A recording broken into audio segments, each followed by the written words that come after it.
जन्माष्टमी उत्सव, राधा जन्माष्टमी उत्सव मनाएंगे। बंधुओं, शास्त्रों में बड़ी महिमा है किशोरी जी के। पद्म पुराण में तो इतनी सुंदर व्याख्या है किशोरी जी के जन्मोत्सव की। 1000 एकादशी मल्टीप्लाई इनटू 100 कर दो, जितना आएगा इतना फल मिलता है एक राधाष्टमी का व्रत करने से। अब कई लोगों के मन में भाव रहता है कि मेरे मन में भी ऐसा ही भाव रहता है कि भैया उत्सव है ठाकुर जी को जन्माष्टमी को, उत्सव है राधाष्टमी को, तो फिर काहे को हम लोग भूखे प्यासे रहें, बढ़िया माल छाने।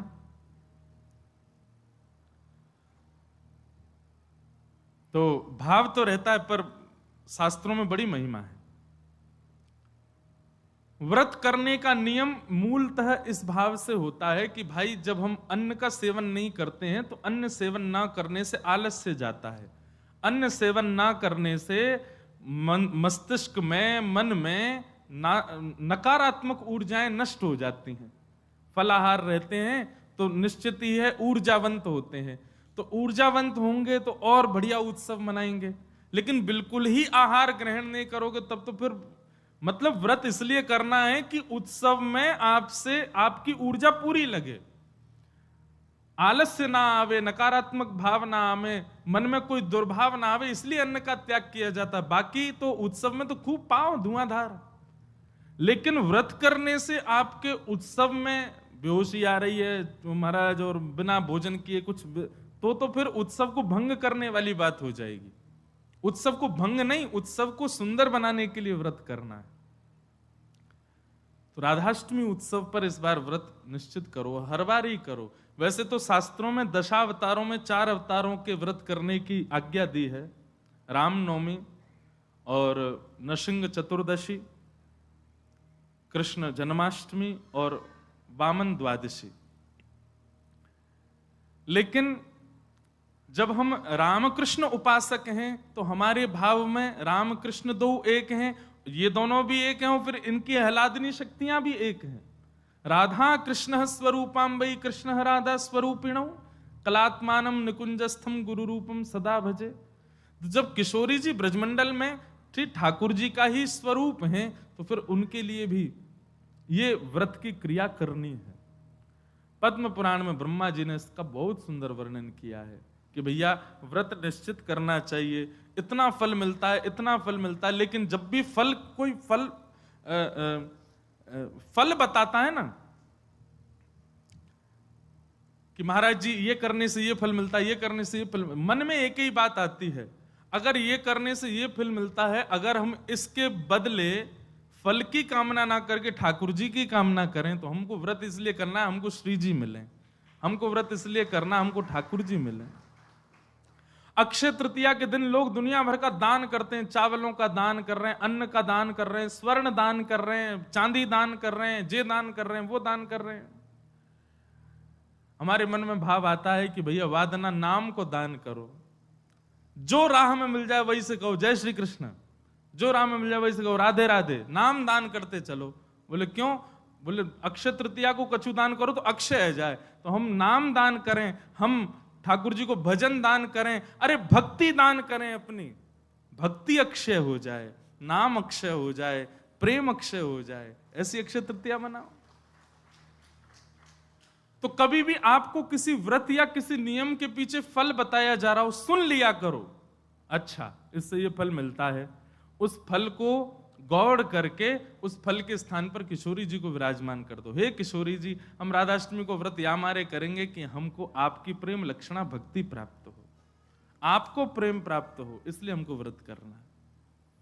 तो राधाष्टमी उत्सव इस बार भागवत कृपा निकुंज में गिरधर लाल जी का मनाया जाएगा।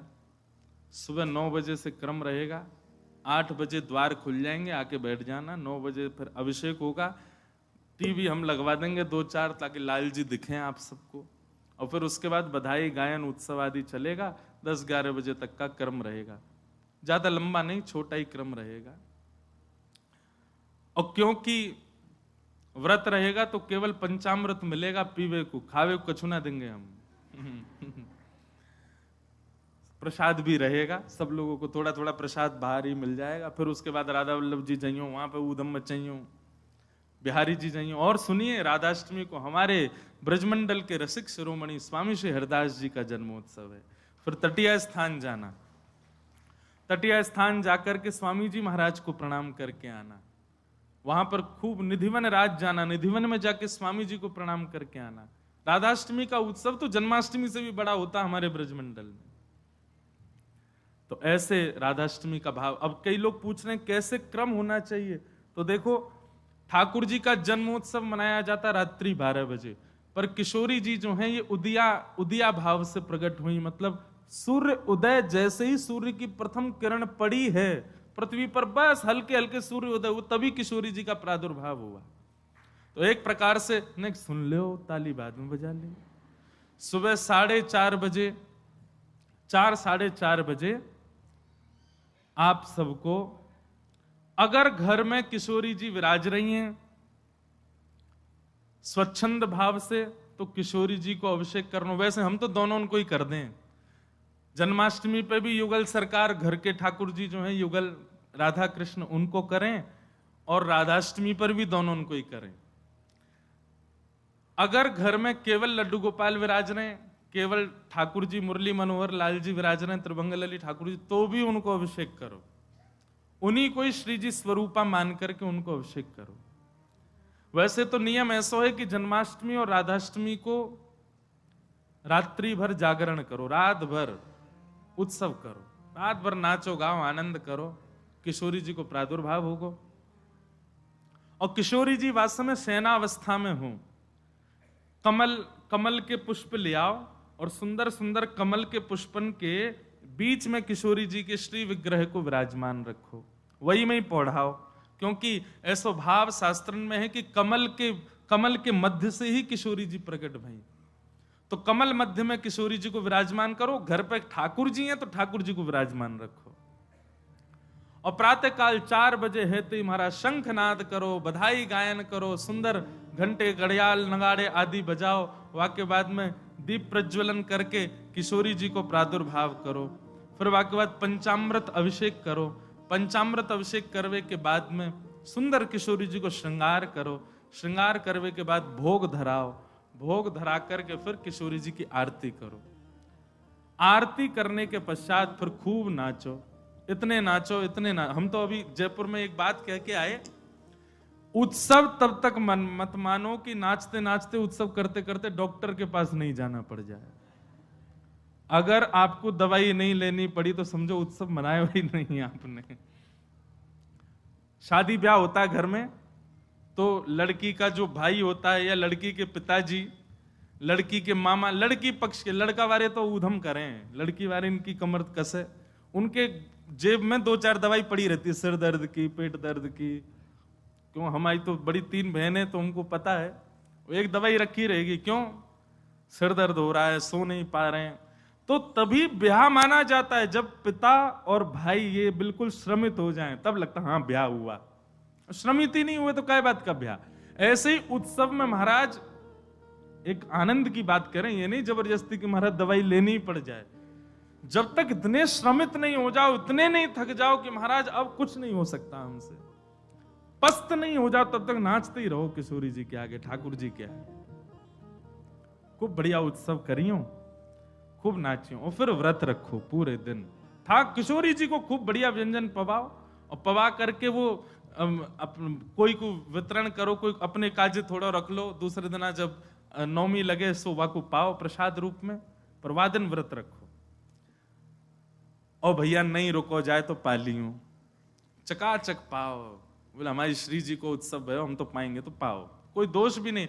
व्रत ना करने से पाप नहीं लगता है, पर व्रत करने से पुण्य बहुत होता है हमको, लेकिन पुण्य की नहीं, हमको किशोरी जी की कामना।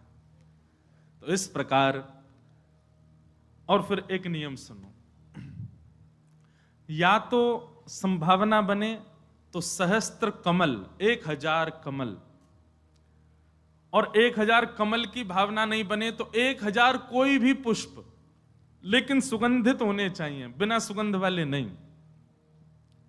मोगरा के हो जाएं, हार श्रृंगार के हो जाएं, गुलाब के हो जाएं, और यदि व्यवस्था बन जाए तो कमल 1000 हो जाएं, किशोरी जी के अभिषेक के बाद, आरती करने के बाद, सब आरती आदि पूजन किशोरी जी को भोग लगाने के बाद, फिर उसके बाद 1000 कमल से श्री चरणों की अर्चना करो। अब अर्चना में तो कई लोग ऐसा भाव रखेंगे कि राधा सहस्त्र नाम गाओ, राधा सहस्त्र नाम से 1000 कमल चढ़ाओ, पर हमारी भावना ऐसी, गोपाल सहस्त्र नाम से चढ़ाओ। गोपाल जी के नाम से एक एक कमल ठाकुर जी, क्योंकि भैया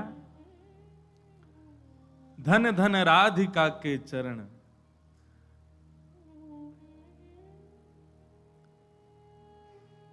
परमानंद दास जी का पद है, उसी पद में कहते हैं श्याम जिनकी शरण। अरे कथा तो यहां तक आती है कि किशोरी जी के सदा चरणन में ठाकुर जी रहे। श्री राधा रानी,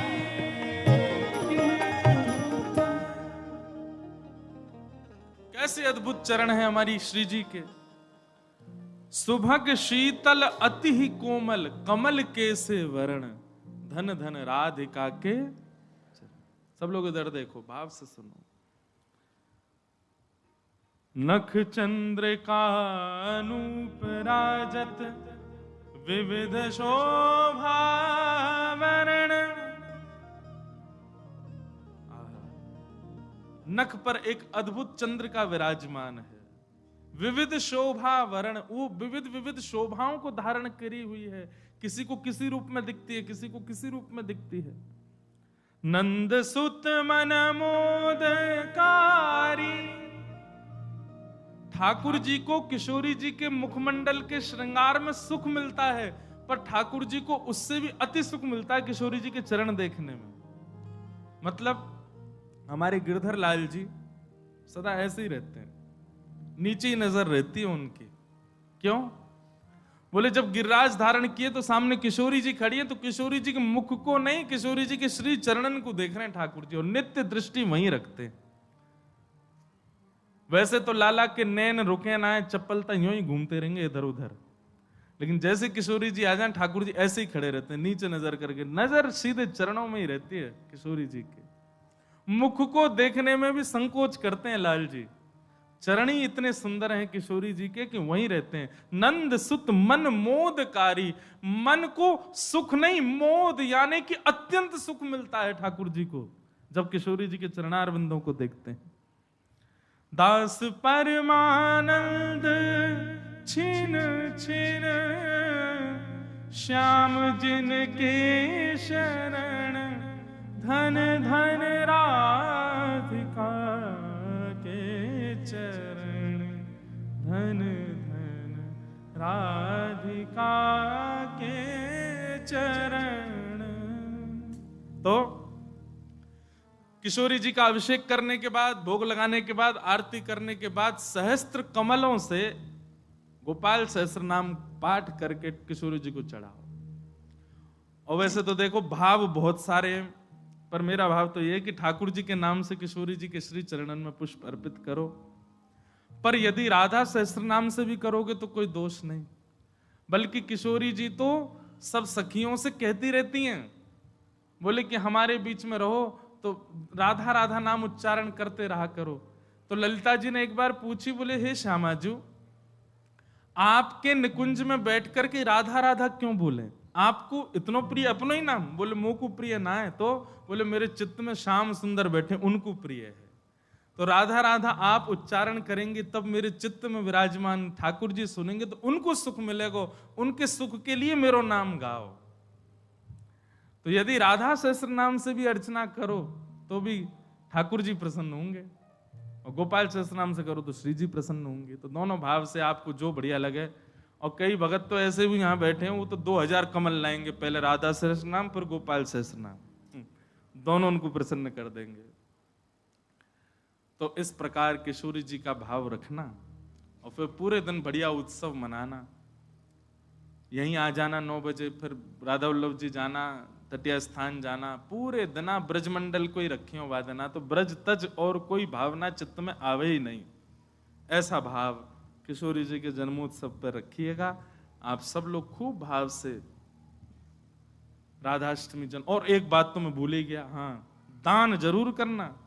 ब्राह्मणों को बुला करके, घर में कुछ संत जनों को बुला करके स्वयं मत पाना पकवान, उनको पवाना, उनको खूब दान दक्षिणा देना। काय बात की बोले बधाई है हमारी लाडली जी प्रकट भई हैं, वाकई बधाई बांटते रहो। नहीं तो कछु नहीं चले तो 10-10 की गड्डी ले लियो और पूरे टम्पू और रक्सान में घूमते सबन को बांटते चलो, लो भैया हमारी लाडली जू की बधाई है। अरे उत्साह, ये तो मैं बता रहा हूं मंच से, ये बताने वाली बात नहीं, आपके मन में अपने आप आनी चाहिए ये सब बातें। हमारी लाडली जी प्रकट भैया, हम कहा करें आज।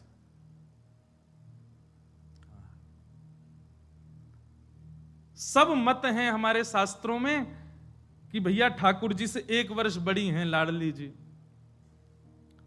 कई भाव ऐसे बताए जाएं कि 1 साल बड़ी हैं, और कई भाव ऐसे बताए जाएं 15 दिन छोटी हैं। पर अधिकतर ब्रजवासी 15 दिन छोटी वारो भाव ही माने। लाडली जी नेक छोटी हैं लाडली ठाकुर जी सो, क्योंकि हमने जब राधा रसामृत कथा करी नागपुर में 2 बार कर चुके, वह कथा को तो सुख ही अलग है। कभी कभी मैं भी सुनता हूं, इतना आनंद मिलता है, सुख मिलता है किशोरी जी के चरित्र में।